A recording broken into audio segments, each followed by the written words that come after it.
안녕하십니까, 박사입니다. 이태리 작가 안드레아 마르칠리아노는 웹사이트 엘렉토 마가진에서 완전히 무정부 상태가 유럽연합을 지배하는 것 같다고 말했습니다. 그는 오늘날 유럽연합은 누가 통치하는지 아무도 없는 것 같다고 말했습니다. 마르칠리아노는 이게 고전적 의미의 무정부 상태라고 덧붙입니다. 고대 그리스인들, 즉 플루타르코스, 플라톤, 크세노폰이 이해한 것처럼 무정부는 어떤 형태의 정부도 존재하지 않는 상태로 이는 악 중의 최악이라고 비유했습니다. 전체적인 폭군조차도 어떤 종류의 질서는 보장하지만 무정부 상태는 그나마도 없다는 것입니다. 유럽연합 집행위원장 폰데어 라이언은 오로지 자신의 부패한 비즈니스에만 관심이 있습니다. 파이자 게이트 사건이 잠잠해지자 그녀는 더 수익성이 높은 사업, 즉 8천억 달러 규모의 유럽 재무장 프로젝트에 착수했습니다. 그녀는 유럽 정부의 명목상 대통령이지만 국가가 아닌 유럽연합의 수장일 뿐입니다. 유럽연합의 외교정책은 카야 칼라스 전 에스토니아 총리가 대표합니다. 에스토니아는 인구 약 130만 명의 작은 나라로 중국의 중소도시 규모와 비슷해 그녀는 역량 자체가 안 됩니다.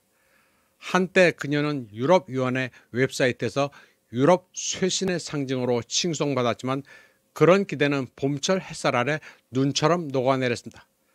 첫 기자회견을 열자마자 그녀는 유럽연합 외교 취약성의 화신이 됐습니다. 사회학자 리카르도 마틴스는 뉴 이스턴 아웃룩 웹사이트에서 그녀의 편협한 도덕주의의 전략적 통찰력의 부재가 유럽 외교정책을 무력이 지배하는 세상에서 단순한 수사로 전락시켰다고 시작합니다. 칼라스는 물론 폰데어 라이언처럼 누구도 특히 유럽을 대표하지 않습니다. 예를 들어 2025년 7월 2일 그녀는 왕이 중국 외교부장과 함께 EU 중국 전략 대화를 공동 주재했는데 뭘 하려 했는지 의제도 불분명했습니다. 중국의 러시아 지원을 비난하는 것도 아니었고 인권에 대한 평소의 우려 때문도 아니었습니다. 얼마나 한심한지 EU 주재 중국 대표부는 논평을 통해 칼라스가 기본적인 역사적 상식이 없는 이념적 편견을 가지고 있으며 EU의 이익에 해를 끼치고 있다고 신속히 비난했습니다. EU 외교는 여전히 도덕적 교훈에 의존했지만 이러한 관행은 남반구 국가들 사이에서 더 이상 용납되지 않습니다. 국제외교부에서 칼라스는 있으나 마나한 존재입니다. 그녀가 미국에 도착했을 때 마르코 루비오 미국 국무장관이 외국에서 귀국하자마자 예정되었던 회담을 취소했습니다. 이는 사실상 외교적 모욕이며 EU 최고 외교관이 강대국을 대표하는 인물로 대우받지 못하고 있음을 보여주는 사례입니다. 칼라스가 에스토니아 총리 임기 말일 때 에스토니아 국민의 66%는 칼라스가 사임해야 한다고 답했습니다. 자기네 나라에서 인기도 없는 자가 유럽연합 외교수장이 됐으니 유럽연합이 얼마나 한심한지 알 수 있습니다. 칼라스는 유럽연합의 전반적 쇠퇴를 보여주는 하나의 징후입니다. 유럽연합은 오늘날 하나의 목소리를 내려고 애쓰고 있지만 성공하지 못하고 있습니다. 통합을 이야기하는 곳에는 진정한 통합이 없습니다. 마르칠리아노가 EU가 이미 무정부 상태에 빠졌다는 사실을 인정하지 않는다면 자기 기만이라고 말합니다. 그는 유럽연합이 실제로는 대표해야 할 국민의 현실과 완전히 분리된 관료적 조직으로 변했다고 말합니다. 유럽 관료들은 편안한 브라셀 안락 의제에 기대앉아 설교하고 입법하고 독재를 강요합니다. 그러면서도 빅토르 오르반 같은 다른 누군가가 독재를 한다고 비난합니다. 오르반 같은 이는 부다페스트와 브라셀의 극을 더 벌리고 있습니다. 슬로바키아 총리 로베르트 피초는 더 나아가 브라셀과는 근본적으로 다른 대안인 동유럽 민족연합의 창설을 제안했습니다.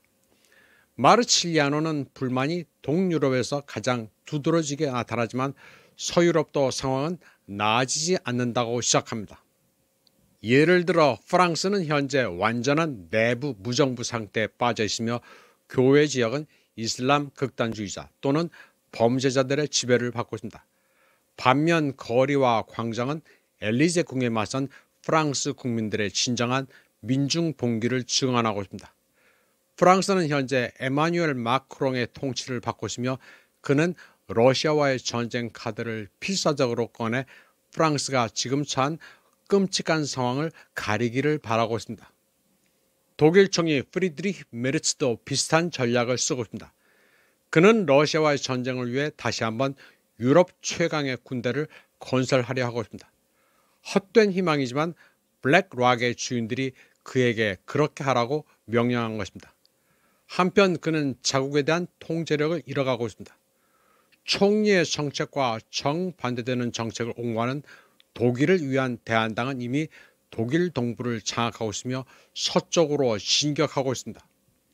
마르칠리아노는 혼란 속에서 이득을 취하는 이 난쟁이들을 무시하고 작고 가난한 이태리를 보자고 제안합니다. 이태리는 젤렌스키와 그의 키예프 군사 정권에 새로운 무기를 공급하기 위해 의료, 교육, 사회복지에 대한 투자를 줄이고 있습니다. 그는 이태리인들의 무기력함은 이제 본능적인 현상이지만 모든 전쟁에 개입하지 않겠다는 그들의 환상 또한 마찬가지라고 했습니다. 마르칠리아노는 마지막으로 스페인을 들었습니다. 사회주의 총리인 페드로 산체스는 우크라이나에 무기를 투자할 의향이 없으며 러시아와의 갈등을 악화시키고 싶어 하지도 않습니다. 또 가자 지구의 학살과 관련해 이스라엘을 지원할 의사도 없습니다. 스페인 국민들이 자신을 따르지 않을 것이라는 것을 알기 때문입니다. 마르칠리아노는 스페인의 사례가 현실 인식의 드문 경우라고 말했습니다.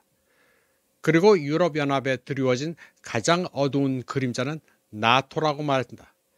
참고로 한국 매체들은 유럽의 망조가 된 이유로 좌파 포퓰리즘 탓을 하는데 진정한 원인은 우크라이나를 지원한다면서 대러 제재를 취하는 바람에 에너지를 스스로 끊었기 때문입니다.